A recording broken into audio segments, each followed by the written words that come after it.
Welcome back to another episode of Rock Boys Football. Over the last couple of weeks, we've seen a lot of names find new homes during the spring transfer portal window. I want to go back and give you guys my top 10 impact transfer portal additions that we've seen over the last couple of weeks, and to kind of give you guys an inside view of my thought process on this. This is not necessarily a list of my favorite 10 transfer portal names that we saw, but more importantly, my favorite 10 fits in terms of what they bring to their new programs heading into 2024. Now, I've been pretty adamant that I think the transfer portal should be used to not only bring in talent to your program, but more importantly, bring in talent that your program needs heading into the fall. This is kind of highlighting some of the best players that I think satisfies a lot of needs for their new programs heading into 2024. Fired up to get into this one. Before we do, and as always, just want to say thank you to you guys. And it truly has been an absolute blast covering the transfer portal, breaking down all the commitments. The amount of support you guys have shown the boys truly does mean a lot. If y'all do enjoy the content, consider subscribing to the channel. Much more importantly, would love to hear from you guys as well in the comments section. I'm probably sleeping on a few transfers. Let me know in the comments section. Without further ado, let's get into this one. And I want to start with really what was one of the crown jewels in this spring transfer portal window. That's Michigan State defensive lineman Derek Harmon. Not only in my mind, one of, if not the best player that was available during this spring transfer portal window. More importantly, you look at this Oregon Ducks program heading into 2024, going into the Big Ten. We had some question marks about the presence they had on the inside of that defensive line. You're bringing a guy like Derek Harmon who can be elite stopping the run at 6'5", 320, but also give you a lot of pass rush juice in terms of making some of those negative plays. I look at Derek Harmon and say, to me, that was one of the last pieces to the puzzle for this Oregon Ducks program. And many of you guys know I'm extremely high on this team, and I think Derek Harmon kind of makes them a team that you really feel good about having an opportunity to win the Big Ten and really make some noise in the college football playoffs heading into 2024. Derek Harmon, very good player, satisfying what I thought was probably Oregon's last need heading into 2024. My number one impact transfer in that spring portal window. Going to number two, I'm going to go down to Coral Gables here and talk about Damen Martinez, where you look at Damen Martinez, unquestionably a top 10 running back in the country heading into 2024. And you look at the fit with the Miami Hurricanes, you're bringing Cam Ward. You have some real playmakers on the outside. You have a very good offensive line. There were some question marks about Mark Fletcher, what he was going to be like from a health standpoint heading into 2024. That was, one of the biggest question marks we had about the Hurricanes heading into 2024. You bring in a guy like Damen Martinez, and if you're a Miami fan, you don't really have many question marks about what that running back room is going to look like heading into 2024. He has Cam Ward chucking the pill. He has a very good offensive line in front of him. Now, I think Damen Martinez had a phenomenal couple years at Oregon State behind a very good offensive line. I don't see why Damen Martinez can't have a phenomenal year for the Hurricanes going into year 3 of his career behind a very good offensive line for the Miami Hurricanes as well. Was listening to the Cover 3 podcast yesterday afternoon. Miami hasn't had an 1,000-yard rusher since 2016. I think that trend is going to be broken during the 2024 year. Damen Martinez, my number 2 impact transfer during that spring portal window. Going to my number 3 player, that's going to be Oklahoma defensive lineman Dominic Williams. And this is a guy that is not necessarily going to light it up on the stat sheet. We kind of covered that when we talked about Dominic Williams. Very similar to the Oregon Ducks going into the Big Ten, Oklahoma going into the SEC, a line of scrimmage conference. Brent Venables wanted to make sure the line of scrimmage play was going to be up to par. And you get Dominic Williams, again, one of the better interior defensive linemen that you see across the country. Dominic Williams is going to be one of those guys that allows Oklahoma to really win on first and second down. And if you're an Oklahoma defense that can win on first and second down, get those teams in those third and long situations where Brent Venables can get really creative in terms of how aggressive he wants to be, I think Oklahoma fans know that that's the recipe for Oklahoma on the defensive side of the football. And again, Dominic Williams, not going to be a guy that's racking up 15 tackles for a loss, 10 sacks next year, but it's going to be a guy that is going to allow a lot of other people to thrive on this Oklahoma defense. Dominic Williams, my number 3 impact transfer, going to number 4, back to Coral Gables, a team that I really think unquestionably won the spring transfer portal window, Simeon Barrow Jr. Now, I think what's different between guys like Derek Harmon and Dominic Williams is Simeon Barrow Jr. is probably the best pure pass rusher out of the 3. I think Derek Harmon, Dominic Williams probably a little bit better against stopping the run. You look at what the Hurricanes wanted in that defensive line, specifically on the inside. They wanted some pass rush juice. You look at Simeon Barrow Jr., a 14% pass rush win rate from the inside. He is a phenomenal athlete for a 6'3", 300-pound frame. I think this is going to be a guy that allows Miami to get some pass rush from the inside. You take a look at him on the inside with guys like Ruben Bay and Akeem Mesidor rushing off the edge.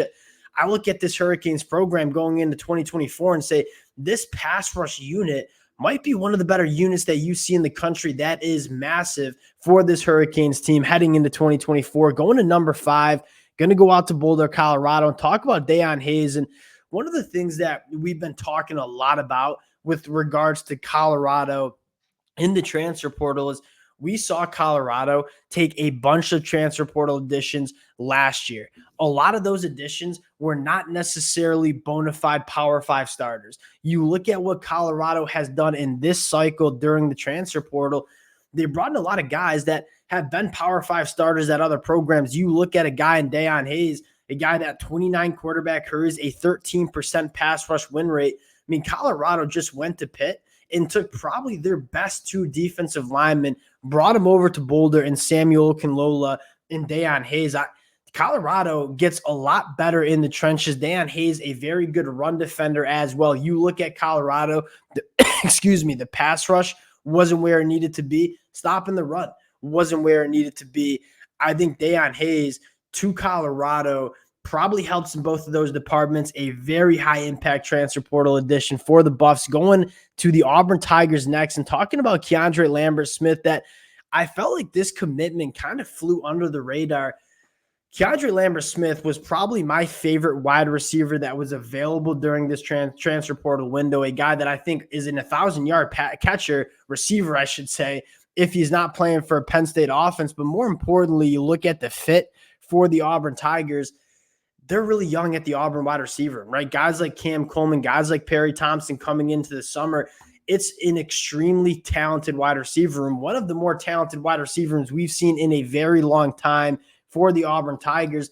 They didn't have a ton of experience. And I think you bring in a guy like KeAndre Lambert Smith who can operate on the boundary, can operate in the slot. You can move him all around, kind of fit him into that offense. I think he brings a versatile pass catcher that can create separation, but more importantly, gives you that veteran presence in the wide receiver room that you really didn't have heading into 2024. I think Auburn's wide receiver room would probably have been just fine if you didn't add a guy like KeAndre Lambert Smith. That being said, adding a veteran body, a veteran presence into that young wide receiver room, I think is, absolutely massive for the Auburn Tigers. And we've said this time and time again, you give Peyton Thorne some weapons on the outside. That's a quarterback you can win a lot of football games with. We saw him do that at Michigan State with guys like Keon Coleman and Jaden Reed.